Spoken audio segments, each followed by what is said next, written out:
सर्वप्रथम आज या ठिकाणी या समता परिषदेच्या माध्यमातून व आमचे मित्र ज्यांना आम्ही खासदार म्हणून या तालुक्याला ओळख झालेले असे आमचे मित्र कुटुंबे सर यांच्या वाढदिवसाचं औचित्य साधून आजचा हा योगायोग या ठिकाणी या सांगोला तालुक्यामध्ये घडतोय। सर्वप्रथम या ठिकाणी उपस्थित सर्वच या ठिकाणी प्रतिष्ठित मंडळी या ठिकाणी उपस्थित आहेत। आमचे सांगोला तालुक्यामधील सर्वच सन्माननीय पत्रकार मंडळी या ठिकाणी उपस्थित आहेत। या ठिकाणी समता परिषदेच्या माध्यमातून या ठिकाणी सांगोला तालुक्यातील पदग्रहण सोहळा या ठिकाणी संपन्न होतोय। आमचे पत्रकार मित्र आहेत त्यांचाही या ठिकाणी त्यांचंही स्वागत, त्यांच्याही कार्याचा या कार्यक्रमामधून त्यांचा गौरव होतोय। सर्वप्रथम या महाराष्ट्राचं आराध्य दैवत छत्रपती शिवाजी महाराज, भारतीय घटनेचे शिल्पकार, ज्याने या ठिकाणी आमच्यासारख्या छोट्याशा कार्यकर्त्याला बोलण्याची, धाडस करण्याची संधी मिळवून दिली असे विश्वरत्न डॉक्टर बाबासाहेब आंबेडकर। या ओबीसी समाजाला या प्रवाहामध्ये या देशामध्ये स्वतःचं अस्तित्व, स्वतःचं स्थान निर्माण करून देणारे महात्मा ज्योतिराव फुले, सावित्रीबाई फुले अखंड देशामध्ये ज्या मातेनं या हिंदू समाजाची देवदेवताची निर्मिती केली, इंग्रजांना सळोकी पळ करून सोडलं, अशा आपल्या सर्वांच्या माई अहिल्यादेवी होळकर, राजे मल्हारराव होळकर, राजे खंडेराव होळकर या सर्वांना अभिवादन करून आजच्या या कार्यक्रमासाठी दोन शब्द मी माझ्या वाणीतून या ठिकाणी आपल्या सर्वांच्या समोर मांडतो। आजच्या या कार्यक्रमासाठी आपल्या सर्वांना परिचित असणारे व ओबीसीचा लढा जो पाठीमागच्या 8 दिवसामध्ये या महाराष्ट्रामध्ये होऊ लागलेल्या स्थानिक स्वराज्य संस्थांच्या ज्या निवडणुका आहेत, या निवडणुकीचा निकाल 2017 प्रमाणे होणार यासाठी अहोरात्र प्रयत्न करणारे समीर भाऊ भुजबळ सल्यूट आहे त्या माणसाला। कारण ज्यावेळी ओबीसीच्या व्यथा आपण ग्राउंड लेवलला करत असतो, ग्राउंड लेवलला मांडत असतो, त्यावेळी खरी हक्काची लढाई, कागदोपत्राची लढाई आपल्या सगळ्यांचे नेते, ओबीसीचे प्रणेते छगन भुजबळ साहेब व समीर भाऊ भुजबळ, त्यांचे चिरंजीव सन्माननीय पंकजभाऊ भुजबळ यांच्या माध्यमातून या लढाया लढल्या जातात। अशाच लढाया होत नाहीत मित्रांनो, कारण या महाराष्ट्रामध्ये राजकारणामधला खरा महत्वाचा गाभा असेल तर तो ओबीसी आहे। परंतु ओबीसी मधल्या लोकांना या गोष्टीची जाणीव होत नाहीये। जो होणारा अन्याय निमुटपणे सहन करून घ्यायची सवय लागलेली आहे। माझ्या ओबीसी बांधवांना, या तालुक्यातील, या महाराष्ट्रातील तमाम ओबीसींना मी या ठिकाणी आश्वासित करतो, बांधवांना जोपर्यंत तुम्ही तुमचा ओबीसीचा लढा या रस्त्यावरती उतरून केवळ ठेवणार नाही, तोपर्यंत तुम्हाला या महाराष्ट्रामध्ये, या देशामध्ये, या महाराष्ट्रामधील जातीवादी जी 65-63 जी घराणी आहेत, ती तुम्हाला तुमच्या सत्तेमध्ये कधीही तुमची जागा मिळवून देणार नाही। मी जाणीवपूर्वक या ठिकाणी बोलतोय, या महाराष्ट्रामधील गरीब मराठा समाज असेल, त्यांना याच्याशी कोणाशीही त्यांचं भांडण नाहीये। या महाराष्ट्रामधील धनगर समाज असेल, माळी असेल, साळी असेल, तेली, कोष्टी, हटकर, धनगर, संगर, रामोशी, वडार, वेडर, या ज्या जाती आहेत, यांना कोणाचंही घेणं देणं, कुठल्याही समाजासोबत वैर करणं ही यांची भूमिका नाहीये। या महाराष्ट्रामध्ये जी राजकारणी जमात आहे, या राजकारणावरती स्वतःच्या या जागेवरती राजकारण करून आपली स्वतःची पोळी बाजून घेण्याचं षडयंत्र म्हणजे जेव्हापासून हा भारत देश स्वतंत्र झाला तेव्हापासून बांधवांनो यांचं हे शिजत आलेलं आहे. माझी ओबीसी बांधवांना हात जोडून विनंती आहे, जो लढा या महाराष्ट्रामध्ये भुजबळ साहेबांच्या माध्यमातून, हक्के साहेबांच्या माध्यमातून, सासानेच्या माध्यमातून किंवा बरेच ओबीसी समाजामध्ये हर एक घटकामधील जवळजवळ 350 जाती या ओबीसी समाजामध्ये आहेत. या प्रत्येक जातीमधला एक तरी कार्यकर्ता या महाराष्ट्रामध्ये ओबीसी चळवळीसाठी काम करतोय.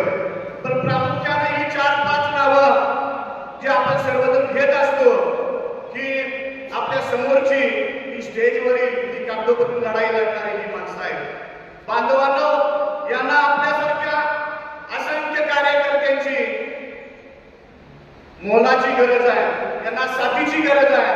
जोपर्यंत तुम्ही त्यांच्या खांद्याला खांदा लावून त्यांच्या हातात हात घालून जोपर्यंत तुम्ही ओबीसी चळवळीसाठी काम करत नाहीये, झटत नाहीये, तोपर्यंत ओबीसी हा असाच महाराष्ट्रामध्ये लाचार राहणार आहे. मी जाणीवपूर्वक शब्द बोलतोय, कारण आपल्याला कधी करणार आहे, आपल्याला कधी समजणार आहे, आपले डोळे कधी उघडणार आहे. आज दिवसाढवळे आपल्या समाजावरती, आपल्या आया बहिणीवरती अत्याचार होतात, परंतु मी धनगराचा कार्यकर्ता आहे, पण माझ्या बाजूला राहणारा माझ्यापेक्षाही कमी लोकसंख्येने असणारा तो समाज आहे, त्याला वाटतंय की जाऊ द्या त्यांचं ते बघतील, जाऊ द्या त्याचं ते बघतील, त्याचा ते बघतील. पण बाबा, त्या ओबीसी मध्ये 350 जातीमध्ये तू पण येतोय, ज्यावेळी ते आरक्षणामध्ये घुसखोरी करता तुझं पण त्या आरक्षणापासून लांब राहतोय, तुझी पण त्या ठिकाणी 1% तरी 1% तुझा पण कमी होतोय, तुझी पण बाबा कुठंतरी नोकरी, तुझाही मुलगा तिथून लांब गेलेला असतोय. मी जाणीवपूर्वक या ठिकाणी सांगतोय, मला तुम्हाला दोष द्यायचा नाही, मला कुठल्याही समाजाला नावं ठेवायची नाही, परंतु जे ओबीसी समाजाचं हक्काचं आरक्षण जे आहे ते अबाधित राहावं. त्या गोरगरीब लोकांची मुलं आज कुठंतरी एखादा शिक्षक आहे, एखादा प्राध्यापक आहे, एखादा वकील आहे, एखादा इंजिनियर आहे, एखादा कुठंतरी मंत्रालयामध्ये त्या पायऱ्यावरती चालण्याचा प्रयत्न करतोय. आता तुमची माती का अडकली, कशासाठी अडकली? त्यासाठी या ओबीसी लढ्यामध्ये, या ओबीसी चळवळीमध्ये, या समता परिषदेमध्ये आपल्या सारख्या सर्व ओबीसी बांधवांना माझे हात जोडून विनंती आहे की आपण या ओबीसी लढ्यामध्ये भुजबळ साहेबांच्या पाठीमागं, हक्के साहेबांच्या पाठीमागं व या ओबीसी चळवळीमध्ये जोही तुमच्या गावाचा कार्यकर्ता, जोही पुढारी या तालुक्यामध्ये काम करत असेल, त्यांचा हात बळकट करण्यासाठी आपली प्रामुख्याने गरज आहे. मी माझा स्वतःचा मोठीपणा सांगत नाही, पण वयाच्या 16-17 वर्षापासून माझ्या गावातली लोक आहेत, तालुक्यात लोक आहेत, त्यांना माहिती आहे. मी एक चळवळीमध्ये घडलेला कार्यकर्ता आहे. मी वयाच्या 17 वर्षापासून मी माझ्या धनगर समाजाच्या चळवळीसाठी काम करत होतो. मी जवळजवळ 20 वर्षापासून मुंबई या ठिकाणी वास्तव्यास होतो. मी या ठिकाणी भुजबळ साहेबांबद्दल जे 2 शब्द बोलतोय त्याच्या पाठीमागची कारण पण तशीच आहे. कारण 1992 पासून मी भुजबळ साहेबांच्या सानिध्यात आहे. ज्या वाडीमध्ये भुजबळ साहेब राहत होते त्याच वाडीमध्ये राहणारा मी कार्यकर्ता आहे. मी या गोष्टी सगळ्या जवळून बघितलेल्या आहेत. त्यांनी या समाजासाठी काय केलंय, त्यांच्या वेदना काय आहे, मी जवळून बघितलेलं आहे. त्यासाठी मी या सांगोला तालुक्यामधील व इतर आजूबाजूच्या तालुक्यातील ओबीसी बांधवांना हात जोडून विनंती करतो. बांधवांना जोपर्यंत तुम्ही चळवळ मोठी करू शकत नाही, तोपर्यंत तुम्ही सत्तेमध्ये कधीही येऊ शकत नाही. सत्तेपासून तुम्हाला कोसो दूर ठेवलं जात आहे. त्यामुळे आज या ठिकाणी एक योगायोग होता, सहज बसलो होतो, बैठक झाली. त्या बैठकीमध्ये आमचे बुराटे नाना ते पहिल्यापासूनच त्या चळवळीमध्ये समता परिषदेमध्ये काम करतात. मला म्हणजे भाऊ असा विषय काय करायचा. मी म्हणलं तुम्हाला कशाची मदत पाहिजे मला तेवढं सांगा.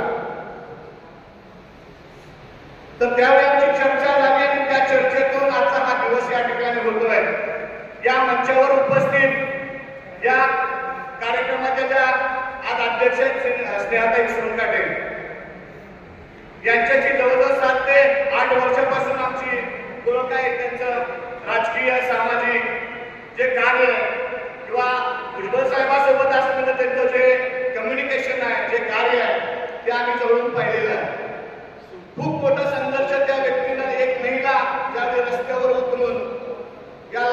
प्रश्नांच्या समूहामध्ये त्यांना उत्तरास उत्तर देते त्यावेळेस आपण समजून जातो की बाबा खरंच ती वाघी आहे. मी त्या स्नेहताईसाठी आपल्या सर्वांनी विनंती करतो त्याच्यासाठी एक सर्वांनी टाळ्यांचा वर्षाव करायचा. त्याचबरोबर आमचे मित्र सुदर्शन गिरडे ते चळवळीमधलं एक मोठं नाव आहे. सुदर्शन गिरडे आपल्या तालुक्यामधीलच आहे. त्यांचा संघर्ष आपल्याला माहिती आहे. त्यांचं स्वप्न आहे या सातारा तालुक्यामध्ये आमदार व्हायचं त्यांचं स्वप्न आहे. पण आम्ही वेळोवेळी काय करतो की त्यांच्याकडे जायचं गाठभेट घ्यायची त्यांना सांगायचं असू द्या पुढचाही आमदार ओबीसीचा आहे. त्यांनी गप्पा ऐकून घ्यायचं. परंतु इथून पुढच्या काळामध्ये आम्ही कोणत्याही कार्यकर्त्याला निवडणुकीसाठी किंवा इतर कोणत्याही गोष्टीसाठी ओबीसीच्या कार्यकर्त्याला आम्ही हटकणार आहे या मंचावरून आम्ही सांगतो. आजच्या या कार्यक्रमासाठी उपस्थित आमच्याच गावचे सन्माननीय शंकरांना लिंगे साहेब, खूप मोठा संघर्ष आहे, खूप मोठं काम आहे, खूप मोठं नाव आहे. परंतु या महाराष्ट्रामध्ये अशी नावं दाबली जातात. का दाबली जातात हे ओबीसीतल्या सर्व कार्यकर्त्यांना माहिती आहे, नेत्यांना माहिती आहे किंवा इतर ग्राउंड लेवलला काम करतोय त्या माणसाला माहिती आहे. कारण खरं बोलणारा माणूस हा दबला जातो. त्यातलंच एक उदाहरण आहे शंकरदादा लिंगे. स्वतःच्या गावातील ग्रामपंचायत सदस्य नाही. त्या गावची लोकसंख्या कमीत कमी 7 ते 8 हजार आहे. परंतु ओबीसी चळवळीमध्ये काम करणारं नेतृत्व आहे. अख्ख्या महाराष्ट्रामध्ये काम करतो माणूस. परंतु वय झालं तरी सुद्धा चळवळीचं रक्त असल्यामुळे तो माणूस धडपडत आज या ठिकाणी आपल्या समोर उभा आहे. हे जिवंत उदाहरण आहे. मारली गेली, दबली गेली ही माणसं. माझी सर्व कार्यकर्त्यांना विनंती आहे, इथून जाणाऱ्या प्रत्येक व्यक्तीला हात जोडून विनंती आहे की बांधवांनो, ओबीसी चळवळ जागी झाली पाहिजे. ओबीसी चळवळ मरून गेली नाही पाहिजे. जर ही चळवळ गेली तर आपली येणारी पिढी आहे ही आपल्याला माफ करणार नाही. कारण हे 100% तेवढंच खरं आहे. त्याचबरोबर या ठिकाणी उपस्थित सर्वच मान्यवर, स्टेजवरील सर्वच मान्यवर, सर्वांचीच नावं घेत नाहीये. आज या ठिकाणी ज्या व्यक्तीचा वाढदिवस आहे, कसा का असला, फटका असू द्या, तुटका असू द्या, कसाही असू द्या, पण त्या माणसाच्या डेअरिंगला सलाम केलं पाहिजे. कारण या धनदांडग्या प्रवाहामध्ये लोकसभेसारख्या प्रवाहामध्ये 58,000 मतदार मतदारसंघामधून घेतले. काही असं कोणते चुकून पडले, दोघांचं चिन्ह एकच होतं, दोघांचा अरे कसं का असेल ना, तुला ना उभा, तुझ्या धमक असेल तर तू उभा राहा. साधं ग्रामपंचायतला उभा राहायचं जरी म्हणलं तर आपल्या त्या ठिकाणी आपल्याला उभा राहता येत नाहीये. लोकसभेसारख्या ठिकाणी उभा राहून स्वतःचं अस्तित्व आजमावला. सर्व अशा माणसाला, ओबीसीच्या सर्व कार्यकर्त्यांना, सर्व नेत्यांना, पुढाऱ्यांना मी हात जोडून विनंती करतो की बांधवांनो, पाठीमागे राहू नका. अजिबात पाठीमागे राहू नका. कारण जोपर्यंत तुम्ही समोर येणार नाहीये, जोपर्यंत तुम्ही उभा राहणार नाहीये, तोपर्यंत तुमची ताकद इतरांना करणार नाही, तुम्ही स्वतःला तुमची ताकद करणार नाही. आज या ठिकाणी पदग्रहण सोहळा होतोय. आज या ठिकाणी ओबीसीसाठी एक सांगोला तालुक्यात मध्ये नागरा या गावचे त्यांचं खरंच अस्तित्व वाखाणण्याजोगं आहे, त्यांचं काम आहे, ओबीसी समाजासाठी त्याची धडपड आहे. असे आमचे सन्माननीय मित्र सूर्यकांत दादा आदाटे यांचं या ठिकाणी आगमन झालंय. त्यांनाही मी त्यांच्या पुढील काळासाठी, ओबीसी चळवळीसाठी त्यांनाही मी या ठिकाणी खूप मनापासून शुभेच्छा देतोय. व या ठिकाणी आपण सर्वजण आलात, पत्रकार बंधूंचे मनापासून मी आभारी आहे.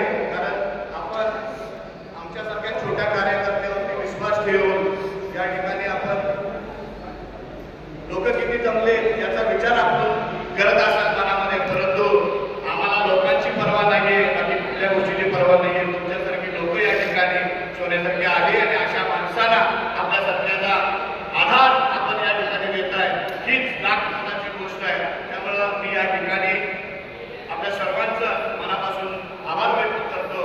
व